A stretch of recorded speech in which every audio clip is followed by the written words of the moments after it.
Hey everyone, Judicial Watch President Tom Fitton here with our weekly update. We're just about to enter the Labor Day weekend with so much going on here in Washington, D.C. The lawfare against President Trump continues. The censorship of me and Judicial Watch continues. More questions about the coup, questions unanswered still by Kamala Harris. I'll get into that. Hillary's back, or at least one of her allies from back in the day. We have a new lawsuit by Judicial Watch on that person's misconduct. Plus, we have new documents showing how the deep state is kind of snooping on social media, targeting Americans. So a lot going on.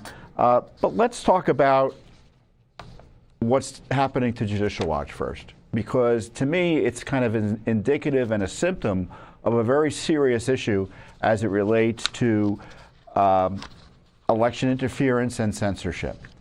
Now, I've told you previously how Facebook has censored Judicial Watch after we posted material from the District of Columbia's government. They gave us the file saying 113 people had voted in the 2024 presidential primary. And they censored that. They pretended, well, no, it doesn't say they voted in the primary. It does say that. They're saying, oh, no, they shouldn't have because they wouldn't have gotten the ballots. Well, that's not what the documents say. So completely accurate, censored. Of course, the left is very sensitive about Americans thinking non-citizens are voting in the elections. In D.C., they let non-citizens vote in the local elections. And we get a list saying they voted in the presidential primary. So how does that work? So they censored it. Facebook censored it. And following that, we have TikTok repeatedly censoring Judicial Watch, talking about election integrity, talking about COVID, and talking about censorship. I've already been banned from TikTok. I was banned, I think, when was I banned? I was thrown off TikTok about 2 years ago, I think, at this point. They didn't tell me why. Of course, TikTok is controlled by the Chinese Communist government ultimately. So they're engaged in election interference. I'm wondering if the FBI and the government agencies and all the folks who are concerned about foreign interference, which is a code usually for Trump, are they looking at China's foreign interference in our elections by censoring critics of the regime? TikTok just censored 2 more Judicial Watch videos complaining about TikTok censorship, believe it or not. So the big news this week with respect to censorship was an admission by Mark Zuckerberg, who runs Meta. So Meta owns Facebook and owns Instagram. And Meta wrote a letter to Jim Jordan, who's chairman of the Committee on Judiciary. And in this letter, he makes a confession, admission, apology, whatever you want to call it. It's written very carefully, but it's still confirmation about how much censorship has taken place by the government through Facebook. There's a lot of talk right now around how the U.S. government interacts with companies like Meta, and I want to be clear about a position. Our platforms are for everyone. We're about promoting speech and helping people connect in a safe and secure way. As part of this, we regularly hear from governments around the world and others with various concerns around public discourse and public safety. Now, safety is a code for censorship, just so you know. They don't mean safety. I mean, it would include, inciting violence and things like that, but that's not what they really mean. For the left, any critique of the left is, quote, unsafe. Any critique of their policies is, quote, unsafe. So when they talk about safety, they mean anything that the left doesn't like. So listen to this admission. In 2021, senior officials from the Biden administration, including the White House, repeatedly pressured our team for months to censor certain COVID-19 content, including humor and satire, and expressed a lot of frustration with our teams when we didn't agree. Ultimately, it was our decision whether or not to take content down, and we own our decisions, including COVID-19 related changes we made to our enforcement in the wake of this pressure. I believe the government pressure was wrong, and I regret that we were not more outspoken about it. I also think we made some choices that, with the benefit of hindsight and new information, we wouldn't make today. Like I said to our teams at the time, I feel strongly we should not compromise our content standards due to pressure from any administration in either direction, and we're ready to push back if something like this happens again. So let's look at that paragraph a bit more carefully, should we? Now, a lot of that information was an admission based on the reality that the documents were produced showing what happened here happened. It's been litigated in, I guess, Missouri and other states have sued for this censorship. Now, he says it was Facebook's decision alone. Well, you know, if the government is forcing you to do things and the White House is pressuring you, how is it your decision alone? So millions of Americans had their voices censored by Facebook. And Zuckerberg says, in hindsight, maybe that was not right. It affected the wealth, health, well-being of countless Americans. And Facebook was essentially following the dictates of supporters of government destruction of our rights and our freedoms and suppression and destruction of our economy. All while protecting China. Because remember, what issue was a big target of censorship?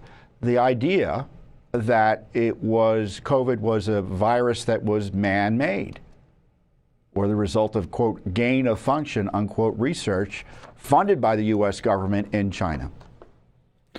And that was censored for what, years, practically speaking. And now only do they allow you to even raise that issue. But here you have confirmation from a senior, I should say, from one of America's leading businessmen, Zuckerberg. We can criticize him, but he's a leader. He's a business leader. Facebook is one of the most important companies in the country, or Meta is. That the Biden White House wanted Facebook to censor you.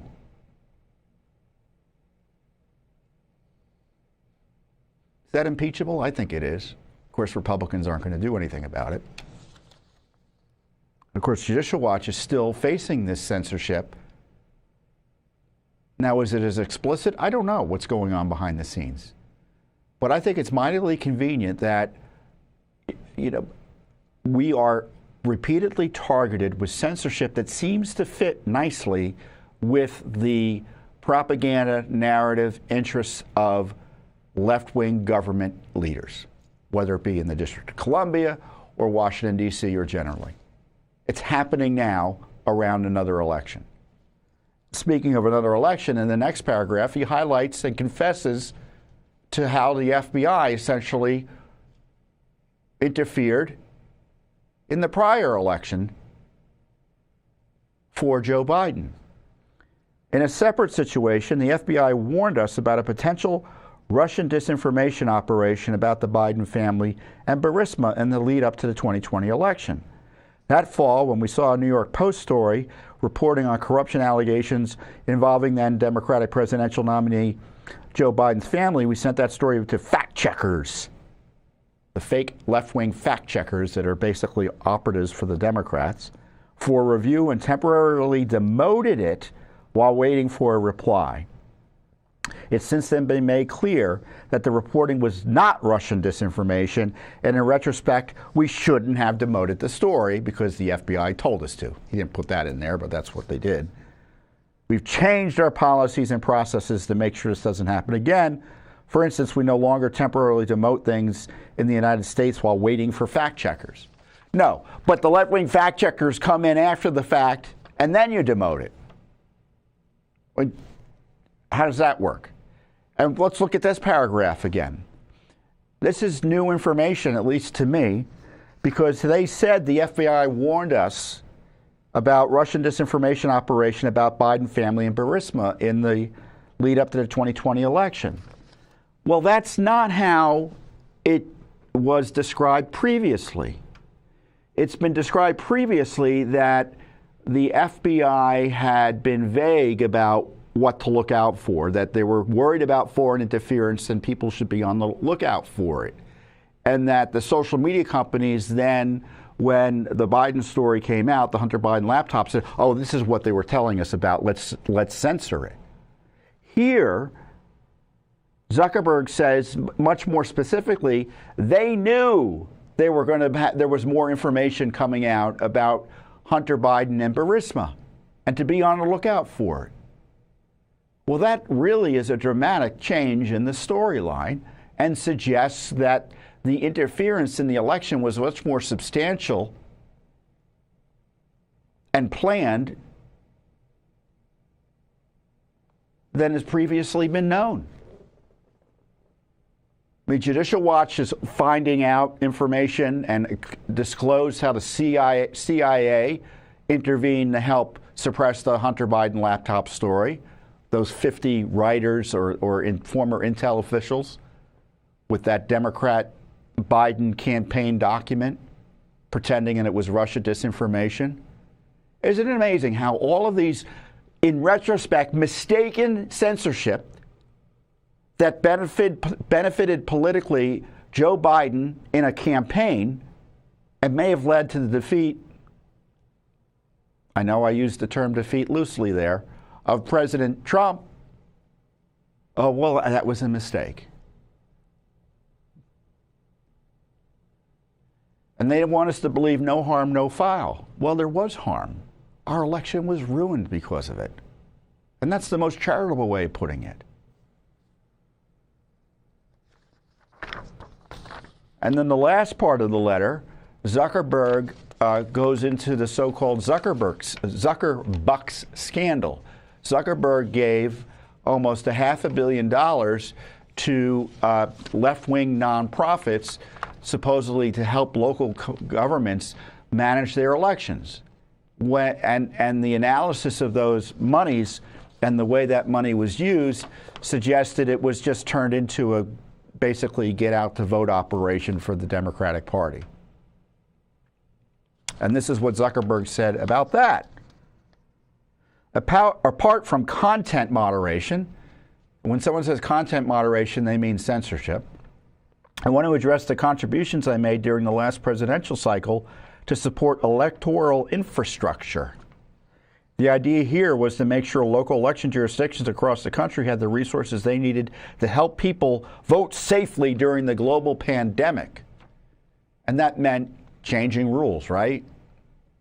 Making elections less secure so people supposedly could vote more easily. Increasing the opportunities for voter fraud and undermining confidence in the elections generally. I made these contributions through the Chan Zuckerberg Initiative. They were designed to be nonpartisan, spread across urban, rural, and suburban communities. Still, despite the analyses I've seen showing otherwise, I know that some people believe this work benefited one party over the other. So he disputes whether it was benefiting one ideology or one party over the other. And my goal is to be neutral and not play a role one way or another, or even appear to be playing a role. So I don't plan on making a similar contribution this cycle. So no more election interference from Zuckerberg. Well, you know, that's all sweet, isn't it? I interfered in the last election through working with the FBI to help Joe Biden. I helped the Biden administration censor COVID skepticism, vaccine skepticism, questions about China's involvement in COVID, and questions about shutdowns and things like that. And don't worry, I'm not going to do it anymore. That's the suggestion of the letter. But as I just described, they are doing it. They're censoring questions about non-citizens voting, which is the #1 issue for many Americans, given the invasion under Biden-Harris. They're censoring criticism of Kamala Harris. How do I know that? Because I'm the target of it. Look at this video. It was a video I posted on Instagram. And what I do on Instagram is I will post videos of me just watching a news clip or an interview, sometimes mostly saying nothing, usually just watching it with a pithy comment or something underneath. And this video, Kamala Harris is describing what to me is just pure communism. Let's run it. I will snatch their patent so that we will take over. And yes, we can do that. Yes, we can do that. Yes, we can do that. It's the question is, do you have the will to do it? I have the will to do it. Well, did you see that garbage underneath it there? So the video went out. It got some attention, relatively speaking. I have a big presence on Instagram, but it's not a massive following. And they slapped and vandalized. They slapped a vandalizing comment. Or wait, they vandalized my post with a fake fact check. I mean, I'm furious about it. I'm furious about it because the fact check does nothing to address the issue of whether this is a communist scheme, the seizure of private property. And here was my reaction on Instagram to the censorship. You want to know why it looks like I'm going to explode, like I'm going to pop sometimes? It's because of the censorship on platforms like this. Look what Instagram and Meta are doing here, censoring this content about Kamala Harris's support for the communist Marxist confiscation of private property, specifically the patents owned by Americans. They're pretending it needs context. It doesn't need any context, so they slap this fake fact check on it to suppress and censor this post. Zuckerberg's out there apologizing for censoring Americans in 2020 by suppressing the Hunter laptop and then working with the Biden White House to censor Americans again. Well, he's doing it right now, seemingly to help the left win in 2024. I don't know about you, but I'm not going to stop the heavy lifting for the truth. I'm not going to let this election interference stop me or Judicial Watch. Yeah, I mean, it looks like I'm going to Hulk out over there because I'm furious about it. This is what I posted on Twitter. This is a good summary here. Meta just censored my IG post, my Instagram post, detailing Kamala Harris's communist threats to seize patents. So despite apologies for prior election interference, Zuckerberg's Meta continues to censor material that help the left's election goals. There you have it.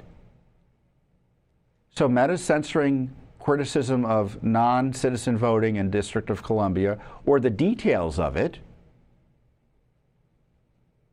I mean, the information we received from the D.C. government suggests a crime may have taken place. And now Meta is censoring direct criticism, opinion criticism of Kamala Harris. So when they say, let's go to the fake fact check, let's read it what it says. The language the label they apply to my comment there. Let's bring that missing content. Independent fact checkers. Well, that's dishonest. It's one fact checker from a left-wing group. Say information in this post could mislead people. What information? There's no I'm actually listening to what she says. And she's suggesting what she can do is legal. That's not the dispute. The dispute whether it's communist or not, frankly. It's absurd. I don't even know why I'm even arguing it. But this is the absurdity we're facing. And when Instagram does that, they suppress the content. So when the fact check says you've got missing context here, it means that it's distributed to fewer people. People who go to share it get dinged as well. So it's really effectively suppressed and censored in a way that, I mean, I can't even measure.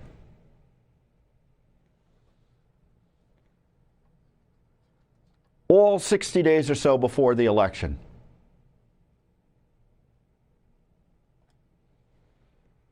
And, you know, I'm not out there saying vote one way or the other, even in my personal capacity. I mean, to me, it's like communism. I'm going to call communism out when I see it. I don't get involved in every jot and tittle, every argument over the campaigning and who shot John and all of that. I don't do that. But when you have like extremist statements like by a politician and someone in power threatening to seize private property, personally and as head of Judicial Watch, I'm going to say something that's dangerous. That's something that, even though, quote, is law, would be subject to legal challenge and is essentially communism. And Zuckerberg, the same week he's apologizing for censoring election-related controversies in a way to help the left, is doing it again. And Zuckerberg, I'm sure, knows about this, or his top people do. I mean, it's not like I'm a shrinking violet, right? I mean, we're on Facebook, we're on Instagram, and we know who to complain to about this. So they know what's going on, and they still haven't done anything about it. And what's happening, and just so you know, the way it works is Facebook employees, they give money to outside third-party so-called independent fact checkers. They're not independent. And in this case, the fact checker puts out a fake fact check targeting and abusing Judicial Watch and me. And they get the benefit of clicks going to their page as people explore the fake fact check. So they're stealing or leveraging our work to get clicks. So they're hopelessly conflicted, in addition to getting money for doing it from Facebook or Meta. And Meta's pretending they're independent. They're about as, they're as independent as Meta is from the Biden White House, right? So I'm pretty ticked about it. But, we just don't complain. Obviously, this is something we're working on right now in terms of ongoing censorship. We have a lawsuit against California state officials over illegal censorship, unconstitutional censorship of a Judicial Watch Weekly Update, just like this, just before the 2020 election. And YouTube took down the video at the request of the California Secretary of State's office. Perfectly accurate video. So we have a lawsuit ongoing there. We have multiple lawsuits. I'm going to talk about like government monitoring / kind of an element of censorship, because monitoring is an element of censorship in my view. You don't censor unless you know what you want to censor. I don't know about you, but I think in America, we should be able to post stuff on the internet without worrying about a government bureaucrat or appointee creating a file on us. Not only is this a kind of an election-related issue, but this is a core First Amendment issue. You have the targeting of Elon Musk by the left here in the United States, by the Biden administration, multiple agencies targeting Musk in retaliation for his promoting free speech on the internet. You have the head of Telegraph. It's Telegram, excuse me. I have a Telegram account. I think Judicial Watch has a great Telegram account if you're not watching it. But some French leftists essentially have turned the head of Telegram into a political hostage by arresting him, detaining him, and not allowing him to leave the country because he's, quote, complicit in content they don't like on Telegram. Brazil's threatening Musk's operations. I think he's already shut down Twitter. Now they're targeting his Starlink operation, which is another vehicle for maintaining independence from the government, right? Because Starlink, you don't have to go through government to get access to Starlink, meaning they can't shut down the traditional internet pathways to stop your communications, because that doesn't apply to Starlink, as best as I understand it. But it's all about punishing Musk. I mean, practically speaking, Musk can't travel to the UK or to much of Europe because of the left's attack on free speech there and threats of arrest.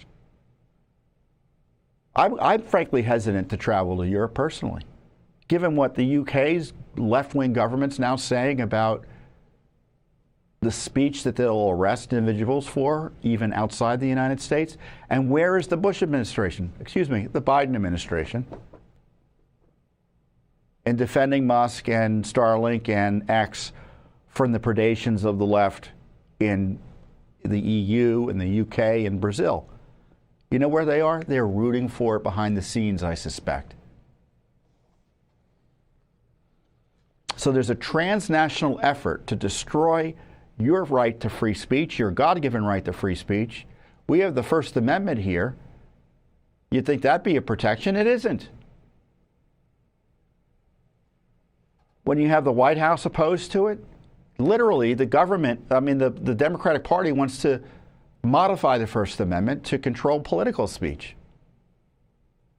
Fact check that, fact checkers. That's true. You had Zuckerberg admitting he was censoring Americans by the millions, tens of millions, at the behest of the FBI and the Biden administration. I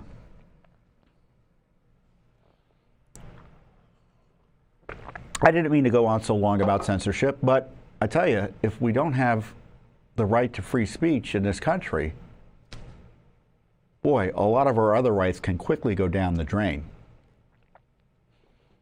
I mean, Judicial Watch would disappear if we didn't have the First Amendment protections that we have. Our work depends on a robust First Amendment.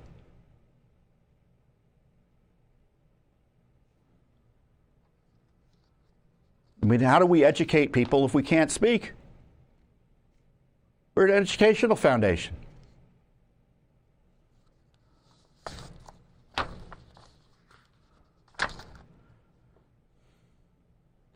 You know, and part of this suppression, part of this election interference also involves, moving on to the next topic, the effort to jail Trump and other innocent Americans by the Biden-Harris regime and their Democratic Party allies, prosecutors and judges in jurisdictions like Georgia and in New York.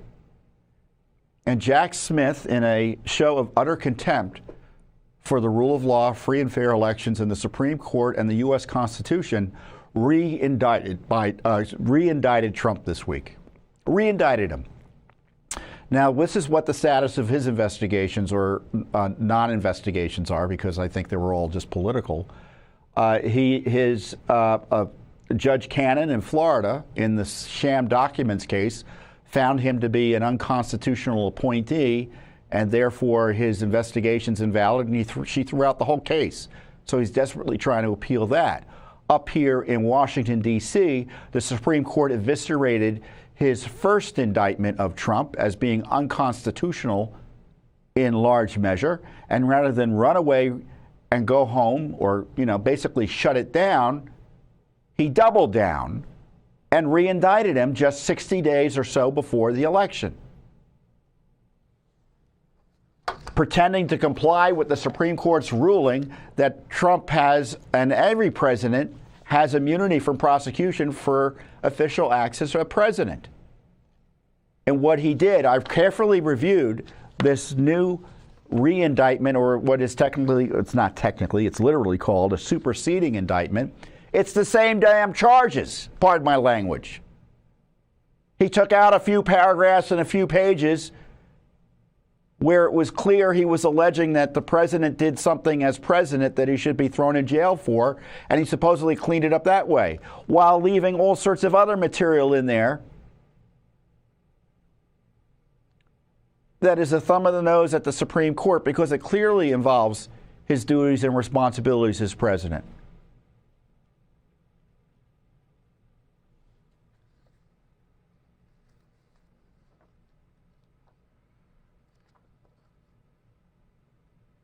He's essentially trying to throw Trump in jail for disputing the election. And dare I say it, doing what a president is obligated to do pursuant to his oath of office to make sure the laws are being faithfully executed and that the elections were being lawfully run here in Washington, D.C. and in the several states. He had a positive moral obligation, constitutional obligation as president, and he's trying to throw him in jail for doing that.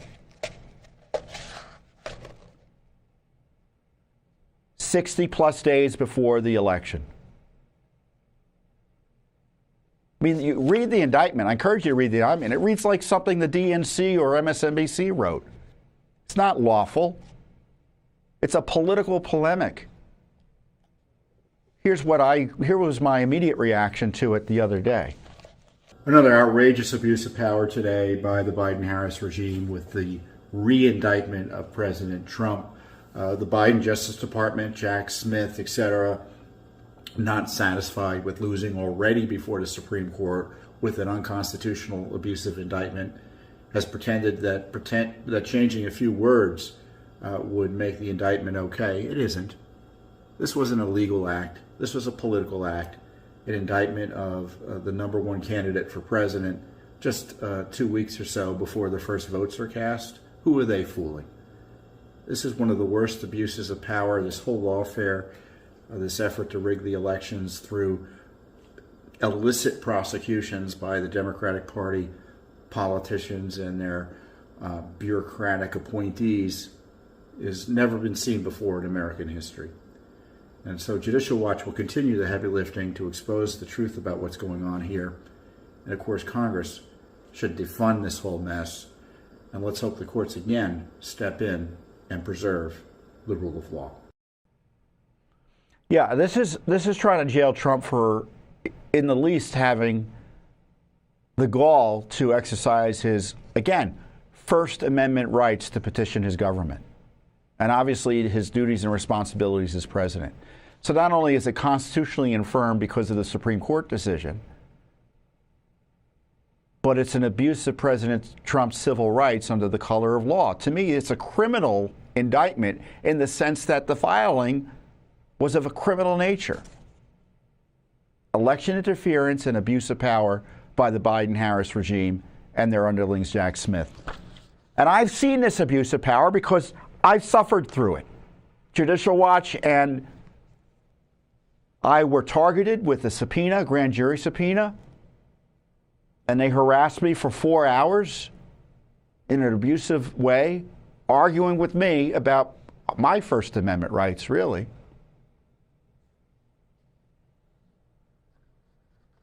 And I want to know what Congress is going to do about it.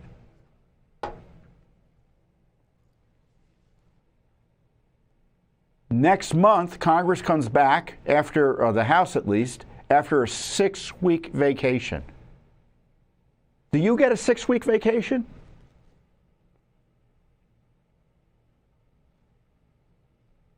Can you take six weeks away from your job? Can you say, boss, I'm going away for 6 weeks. Don't bother me. Now, I know that's not literally what happens at the House. They do a little bit of work, but they're not doing anything, practically speaking. They're away. They get to do whatever they want for 6 weeks.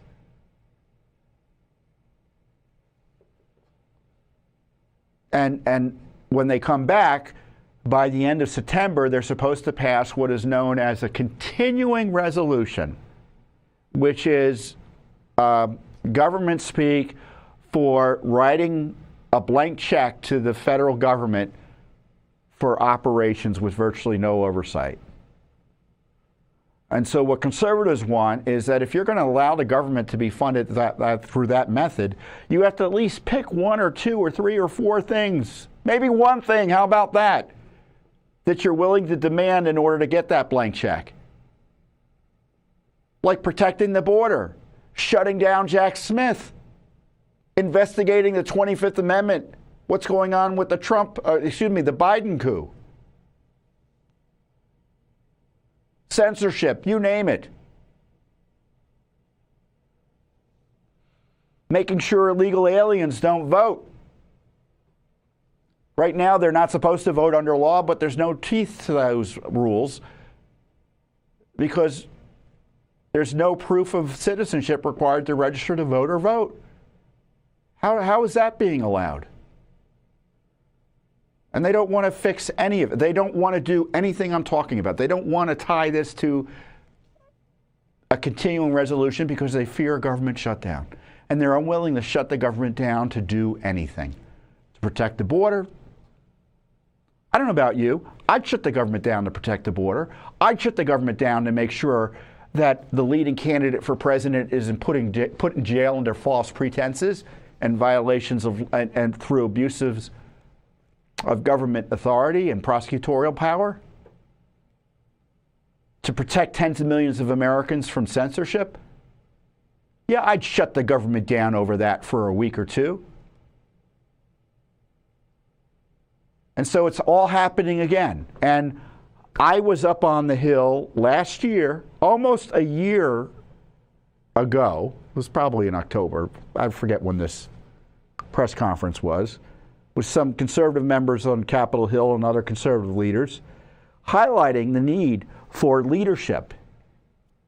At the time, it was Mr. Speaker McCarthy, and now it's Speaker Johnson.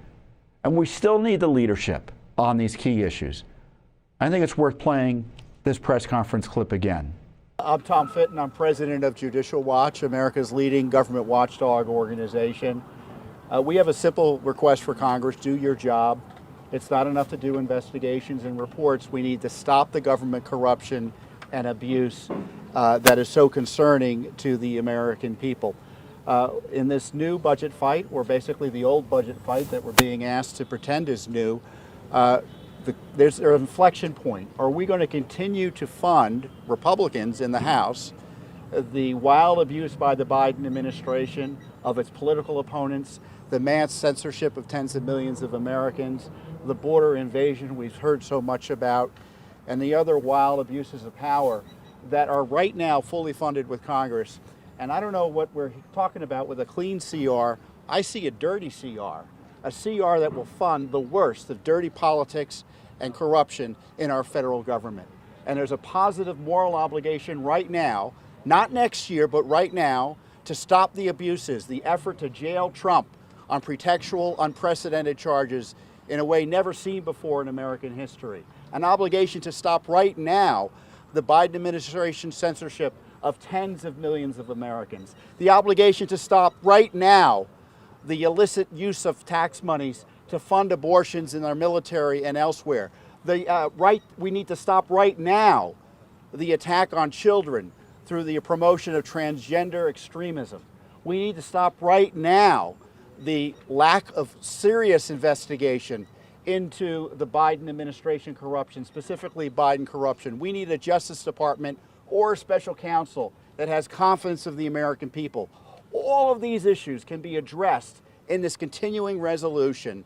And if they don't want to address it, that suggests to me those who vote for it are on the side of corruption, and those who oppose it are on the side of justice. Thank you very much. Yeah, exactly. And it applies to the continuing everything I said applies to the continuing resolution that's coming up again, another one. So there was a fight last year over a continuing resolution. I think there were at least 2 or 3 fights previously this year, and there'll be another fight in September. And I got a little more explicit with our friends at OAN and John Hines, with, again, an interview that is from a year ago, but is highly relevant right this moment. Here, let's go to that. Sir, you're gathered here at Capitol Hill with some lawmakers and some other organizations. What's your message to the American people? The American people want accountability for the corruption they see. And I think they would be extremely upset to know that a House controlled by Republicans is funding virtually everything they're upset about, whether it be the abuses of Trump and other innocents, the censorship of millions of Americans, the border invasion, I mean, they get money to help the illegals cross the border. All this has been funded to date by the Republican Congress, and this is an inflection point from which they can go away from that and towards justice. So it seems like the fact that some of the apparatus of the government seems to be out of control perhaps is related to the budget funding involved here. Is that essentially where that's going? Yeah, budget and corruption are inextricably linked. And if you don't like Biden corruption, you're going to want to pay attention to how it's handled in this continuing resolution. Finally, Mr. McCarthy came out. He said that looks like impeachment is imminent. Your thoughts, sir? I've always thought impeachment was inevitable. It was just a matter when Speaker McCarthy understood that he had no choice but to allow it to proceed. But we appreciate that he did allow it to proceed, and it's been escalated among the three committees investigating Biden corruption. And I'm hoping they accelerate the investigation and get even more aggressive. And as this budget fight shows, impeachment's necessary, but it's not sufficient. Well, of course, they just abandoned impeachment last week, as I told you. And, that tells you why. And, my comment on Republicans funding everything they oppose, this is why when you kind of get involved in these campaign fights back and forth, you should take a step back and just kind of remember what's good for the goose is good for the gander. Because Kamala Harris is being questioned, and it's a fair question. You want to do X, Y, and Z to save the country, right? Well, why aren't you doing it now? Right? So that's a fair question. And Republicans highlight all the damage the Biden administration's doing. Similarly, why are they funding it now? You see how it works both ways? And that's why I try to be not down the middle philosophically, but really clear-eyed that we have failures of leadership all around in both political parties when it comes to defending our Republican core values. And I mean Republican in the small r. So if you want Congress to do the right thing, or whatever you want Congress to do, you need to exercise your First Amendment right to petition your government and communicate with your members of Congress at 202-225-3121. That's 202-225-3121. Ask for your member of Congress. If you don't know who your member of Congress is, call and ask who your member of Congress is. I think they can direct you even if you know your zip code or something like that. Or you can look it up online, obviously, and let them know what you think about this continuing resolution fight. Are they going to allow Trump to be jailed? That's the plan.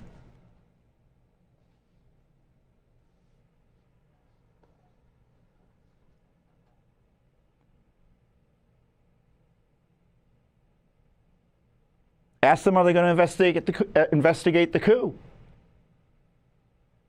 The media doesn't care about it. When Kamala Harris had her first interview with CNN, she had Tim Walz with her. And there were a few clips I watched on Instagram here. Let's run those. Dana, I think the most important and most significant aspect of my policy perspective and decisions is my values have not changed. You mentioned the Green New Deal. I have always believed, and I have worked on it, that the climate crisis is real, that it is an urgent matter to which we should apply metrics that include holding ourselves to deadlines around time. Here, I'll give you a little too much information. Go for it. There's no such thing, Madam Vice President. My family was staying with us, and including my baby nieces, and we had just had pancakes and, Auntie, can I have more bacon? Yes, I'll make you more bacon. And then we were sitting down to do a puzzle. And the phone rang, and it was Joe Biden. And he told me what he had decided to do. And I asked him, "Are you sure?" And he said yes. And that's how I learned about it. Boy, that was a lot of nothing in terms of information on the coup. As I highlighted in my comment, pancakes, bacon, and a coup. I mean, what did she know and when about his cognitive disabilities? Maybe Congress can have a hearing on that. I mean, in the meantime, Biden is completely out of it, basically sprawled out on a beach in a way I've never seen a president do. I had a quick video on the 25th Amendment issue that's continuing despite media efforts to suppress it and Republican failures to provide leadership on it. Seeing this video of Biden up there at the beach should remind all of us to ask the question, who is running the White House? He ain't. He doesn't have the cognitive ability to do so. That's why there was this coup against him to remove him from the campaign. But there's a constitutional method for protecting the American people from a disabled president such as Biden, and that's the 25th Amendment. Now, I know it may be inconvenient politically and practically, but our national security depends on having a competent president, and we don't have one right now. And I'm not going to stop talking about it. I mean, you could just see his movements behind me there of that one video. It was very disturbing. He doesn't have the capacity to serve. At least that's my view. And you can be sure people close to him know it, and the fact they haven't done anything about it is an abomination.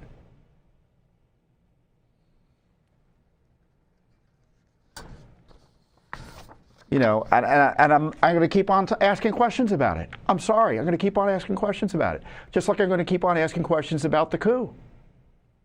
15 million votes erased. No primaries for Kamala. She just gets the nomination. We're not allowed to ask how it happened. Is that the way democracy is supposed to work? So we have ongoing investigations on all of these issues, including on the 25th Amendment. Number of FOIAs out there already. So I'm just not fulminating about it. We're actually doing an investigation. And that's the wonderful thing about Judicial Watch. And I just want to say this generally, because there are many issues that I'm sure I'm just like you. I get outraged about things I read about online or in the newspaper. I guess no one reads the newspaper anymore. And you wonder and you see these things, what's going on here? About issues big and small. Big being, in this case, the coup. Or the 25th Amendment. And you say, why isn't anyone doing anything about it? And the wonderful thing about Judicial Watch is that we can do something about it. We can at least ask some questions and hold the government accountable so that you know what the government's up to. And get some information out. Is it a perfect process? Of course not. We have to fight the government. We're constantly having to battle for the truth. But we wouldn't know any of the details that Judicial Watch is able to uncover, again, without your support and our relentless heavy lifting, to mix metaphors, smashing through the stone walls to get access to the full truth or more of the truth about what the government's up to. So yes, we are investigating the 25th Amendment and issues of President Biden's cognitive ability. And we're circling around and figuring out what, if anything, can be done about the coup and figuring out who knew what and when there. Whether there was unlawful behavior around the removal of the removal of Biden. Remember, there was that news allegation, that news report, that they threatened him with this constitutional action, the 25th Amendment, in order to remove him from the campaign. If that actually happened the way it's been reported, that would be a crime, potentially. Federal crime.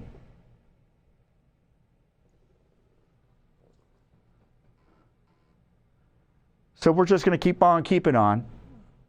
I'm going to talk about it on our platforms, but obviously we're doing the work behind the scenes through litigation and investigation.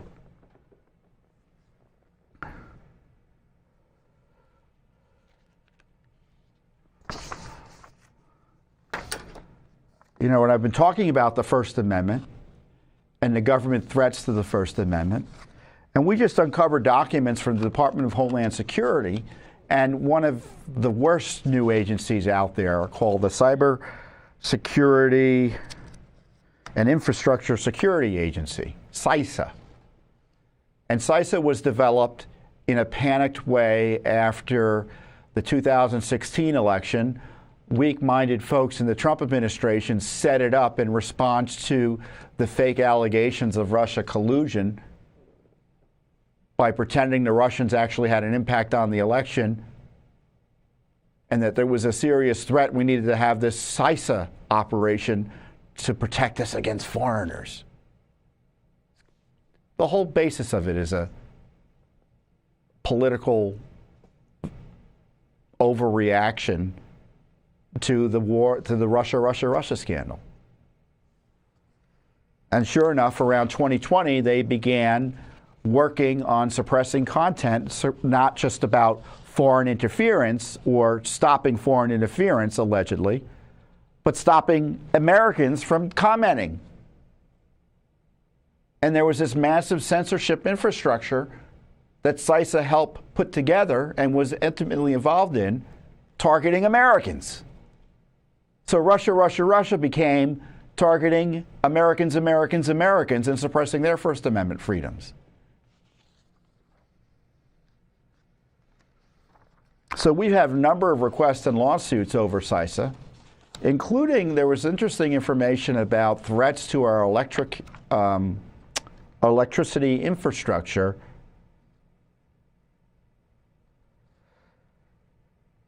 And tying it to domestic extremism and such. And we wanted to know what was going on over there at the Department of Homeland Security. And in response, they gave us these FOIA documents that showed that CISA was, in investigating these alleged threats to our electric infrastructure, was basically just going through people's Twitter accounts and drawing conclusions or non-conclusions about their politics as it relates to this electrical infrastructure threat. I mean, that's the sum total of it.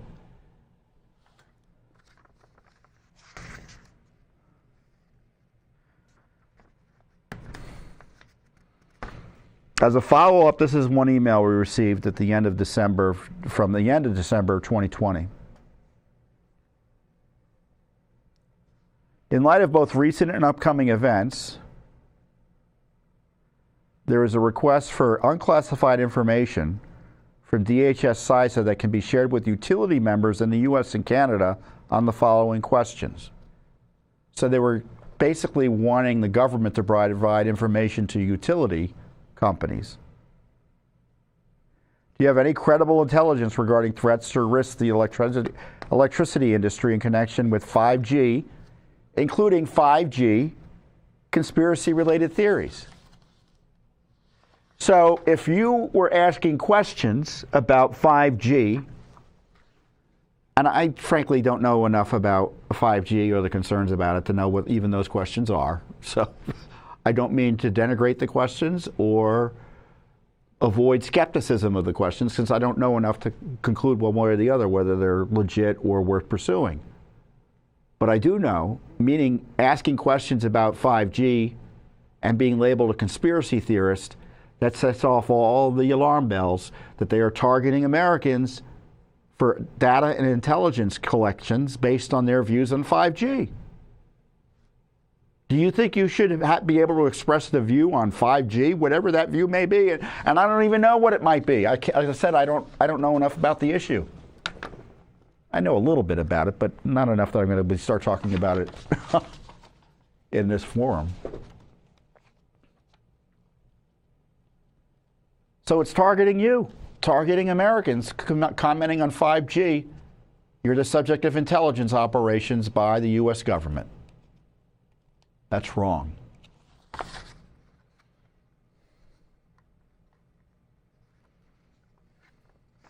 And then they go through, and I'm not going to read the actual Twitter handles because I think these people are probably innocent of any wrongdoing, seemingly, because otherwise they'd be convicted.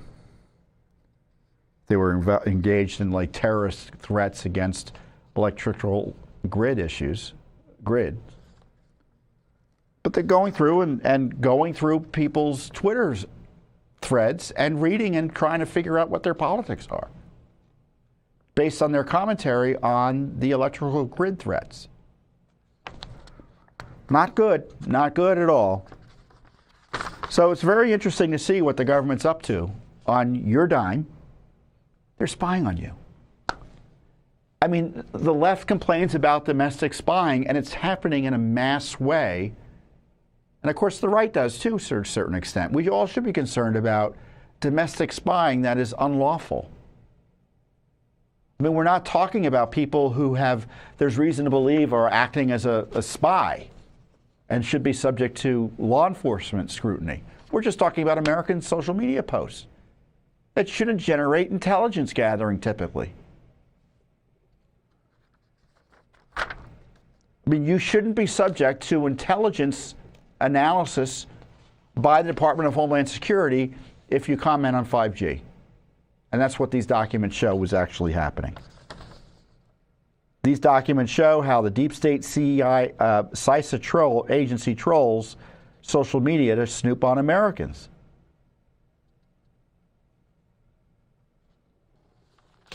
For sharing First Amendment protected content. So again, this is kind of the results of Judicial Watch's heavy lifting.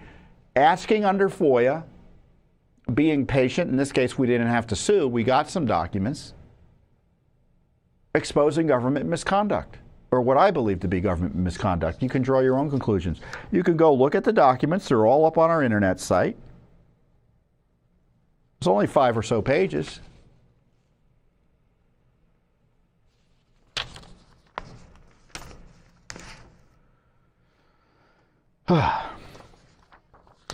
And of course, what I think is very interesting, I shouldn't say very interesting, I guess that's an overused phrase.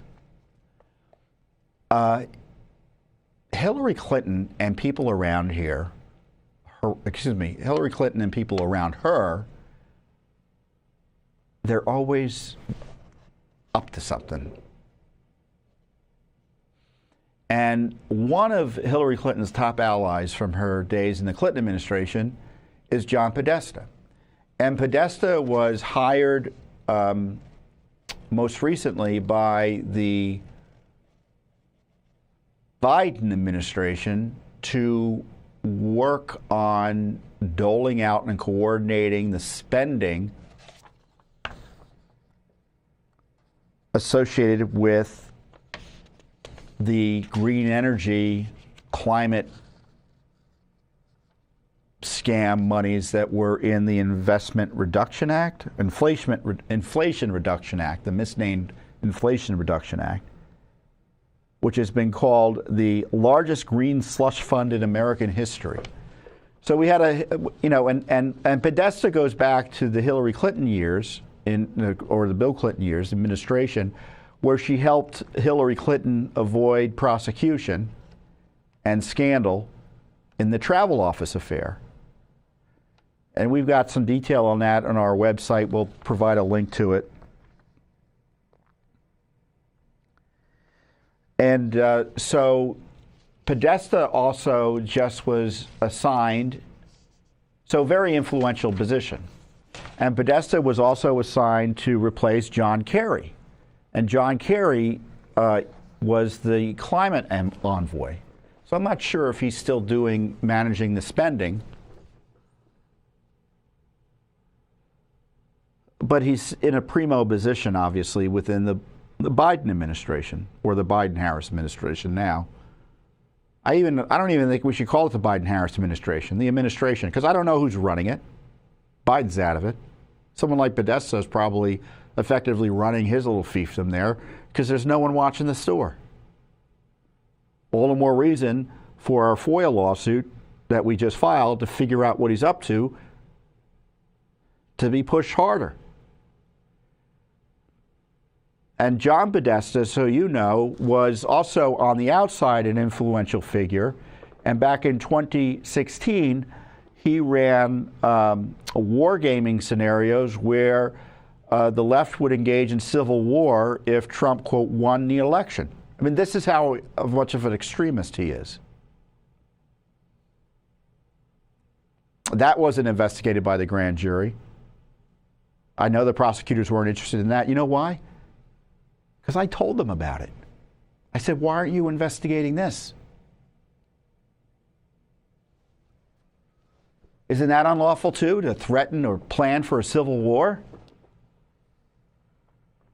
And John Podesta is the brother of Tony Podesta, a well-connected lobbyist who has interest in the energy sector.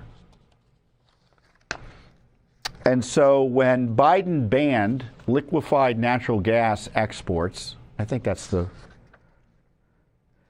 Tony Podesta, according to reports, was in a position to benefit. And so the question is, was that policy the result of some insider influence? Now, do I know it was? No. But as the Washington Free Beacon said, John Podesta's brother Tony could reap the benefits as a longtime lobbyist for foreign liquefied natural gas companies, including one founded by a Russian energy oligarch. It's no secret that John Podesta is the person behind this moratorium. Congress should take a very hard look at the fact that his own brother stands to financially benefit from a restriction on U.S. liquefied natural gas on the global market, whether it be from his past work with the Qataris or current reported work with Russian-backed entities with an interest in liquefied natural gas. As I say, simply put, John Podesta and the Biden-Harris administration can't be trusted. I mean, we asked for documents about this whole issue. Communications with his brother, their lobbyist operation. So if there's a conflict, we ask for documents about it. I think we asked, who we asked? The Department of Energy.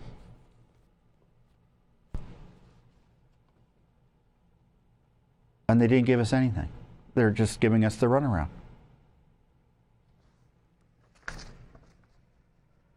That the Biden-Harris Energy Department, and I put energy in quotes because I don't think there should be an energy department, is hiding documents in violation of FOIA about John Podesta. It's all you need to know. So, I mean, one of the worst scams, I don't know what's more damaging. I think the climate scam is probably more damaging in terms of being the biggest fraud in the history of man than even COVID was. I mean, COVID, at least, you know, it was a disease. I mean, you got sick. So there was that truth. And if you were susceptible to that illness, you would die potentially. So yeah, it was actually out there. Climate scam and the policies associated with it are purely the result of special interest lobbying, leftist goals to increase government power, and just naked rent seeking and gaining subsidies from the taxpayer. So as this whole issue points out, when you start banning the export of certain energy products, such as liquefied natural gas, for whatever reason, the left always has a reason to suppress our energy production. There's always something they're trying to do. Climate scam or variations on the theme. There's usually someone who's happily benefiting from the change and the restriction in government policy. And that's what we're doing here. And it's just one lawsuit. There could be an entire judicial watch devoted to exposing the corruption behind the climate scam. And I can tell you, the left is obsessed with our modest work on this issue. If you go to the left-wing website Wikipedia, which basically has, you know, especially in matters of controversy, or people like me, conservative leaders, the left controls the description. So you'll see a description of me that you won't recognize. But you'll notice like a hyper focus on the fact that I've questioned the climate scam. And it's always surprising because we don't do as I would always like to do more. You know, at Judicial Watch, I always want to do more, right? I want to do more and better. Let's see, maybe, they pulled it up. Where's the climate scam line? Climate change, look at that. That entire paragraph. Because we asked for documents.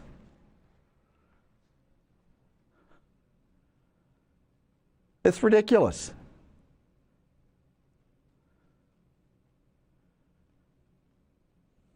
Fitton rejects the scientific consensus on climate change. So the left always quotes that in critiquing me online. And I'm like, that's the most important thing I've said? To me, it's just straightforward. I think it's just interesting. I don't want to overstate it. So this modest work makes the left very nervous, asking the basis for destroying our liquefied natural gas industry. And what I think is interesting is how Hillary, or friends of Hillary, are still kind of showing up like, was it like a bad penny in our nation's political life.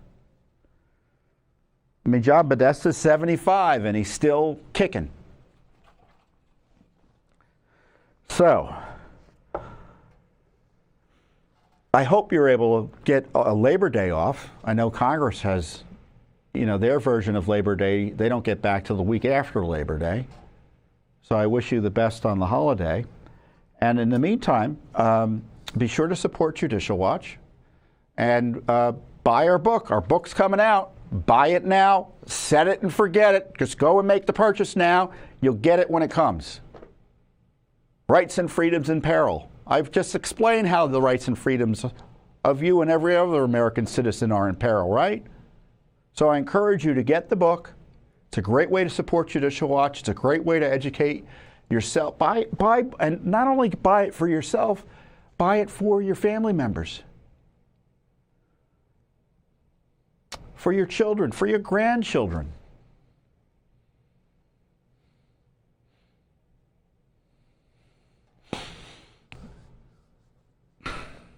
Comes out in October, but the sooner you buy the book, the better it is for Judicial Watch. And there's a lot of important truths there. And of course, another way to support Judicial Watch is just to give us a donation outright, to be blunt. That's one thing I don't do enough on this, on the weekly update, is ask for your support. Well, first, let me thank you for your support if you're already supporting us. And then secondly, if you're not, and you like the type of work that we're doing, if you think that what Judicial Watch is doing to preserve election integrity, uphold the Constitution, hold the government accountable under law in a way that no one else in this country does, then I think you'll support Judicial Watch and you'll want to support our work. I mean, we're not only an organization, I think we're a cause. I think we're a movement. So I encourage you to join the Judicial Watch cause, join our movement. Go to our website, judicialwatch.org, and make your most generous donation today. Have a happy Labor Day, and I will see you here next week on the Judicial Watch Weekly Update. Thanks for watching. Don't forget to hit that subscribe button and like our video down below.